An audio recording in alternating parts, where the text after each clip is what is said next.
चिदंबरम के बेटे कार्ति चिदंबरम के ठिकानों पर सीबीआई की छापेमारी। कार्ति पर 250 चीनी नागरिकों को वीजा दिलाने के नाम पर रिश्वत लेने का आरोप। गर्मी के सितम के बीच बंगाल की खाड़ी में मानसून ने दी दस्तक। 27 मई तक मानसून केरल तक पहुंचने की उम्मीद। भारत के गेहूं एक्सपोर्ट पर बैन लगाने के बाद दुनिया भर में गेहूं हुआ महंगा। कई देशों में 60% तक बढ़े गेहूं के रेट।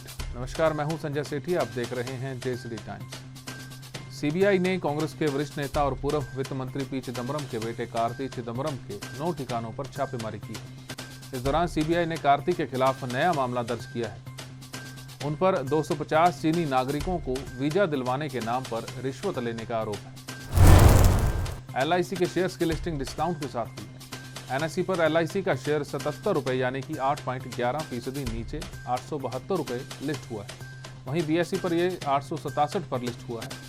जिन निवेशकों को ये शेयर डिस्काउंट में नहीं मिला, बीएसई प्राइस के हिसाब से प्रति शेयर उनको 82 रुपए का नुकसान हुआ है। देश भर में गर्मी के सितम के बीच मानसून ने बंगाल की खाड़ी में दस्तक दी है। अंडमान निकोबार और पश्चिम बंगाल में इसका असर दिखाई दे रहा है। मौसम विभाग ने 27 मई तक मानसून केरल तक पहुंचने की उम्मीद जताई है। रूस यूक्रेन युद्ध और भारत के गेहूं एक्सपोर्ट पर बैन का दुनिया भर के बाजारों में असर दिखना शुरू हो गया। इस साल में अब तक गेहूं के दाम में 60% तक की बढ़ोतरी हो गई है। वहीं G7 देशों ने भारत के इस कदम का विरोध किया है। इन देशों का कहना है कि इससे दुनिया भर में खाद्यान्न का संकट गहरा जाएगा। भारत ने जम्मू कश्मीर में डिलिमिटेशन को लेकर इस्लामिक सहयोग संगठन यानी कि OIC की टिप्पणी पर ऐतराज जताया है। विदेश मंत्रालय ने कहा है कि OIC ने एक बार फिर से भारत के आंतरिक मामलों पर अनुचित टिप्पणी की है। विदेश मंत्रालय ने कहा है कि जम्मू कश्मीर हमारा अभिन्न हिस्सा है। दुनिया की सबसे बड़ी अर्थव्यवस्था अमेरिका पर मंदी का खतरा मंडरा रहा है। गोल्डमैन सैच के सीनियर चेयरमैन लॉयड बैंकफिन के मुताबिक ये खतरा बहुत बड़ा है। मंदी कोई मामूली बात नहीं है। इससे बचने के लिए बहुत समझदारी से रास्ता चुनना होगा। श्रीलंका के नए पीएम विक्रमसिंघे ने देश के लोगों से कहा है कि आने वाले 2 महीने बहुत ही मुश्किल होने वाले हैं। हमें कुछ समझौतों और मुश्किलों झेलने के लिए तैयार रहना होगा। टीवी पर दिए संदेश में उन्होंने कहा कि हमारे पास पेट्रोल का 1 दिन का ही स्टॉक बचा है। हालात बहुत खराब हैं। सैलरी देने के लिए भी पैसे नहीं हैं। जेएसडी विद्यापीठ में स्थित जेएसडी IBM कॉलेज में विद्यार्थियों और कर्मचारियों के लिए सम्मान समारोह का आयोजन किया गया। ये आयोजन पिछले दिनों संस्थान की ओर से आयोजित मैनेजमेंट फेस्टिवल की सफलता को लेकर किया गया था। इसमें प्राचार्य कुलदीप सिंह ने टीचिंग, नॉन टीचिंग स्टाफ और विद्यार्थियों को सम्मानित किया।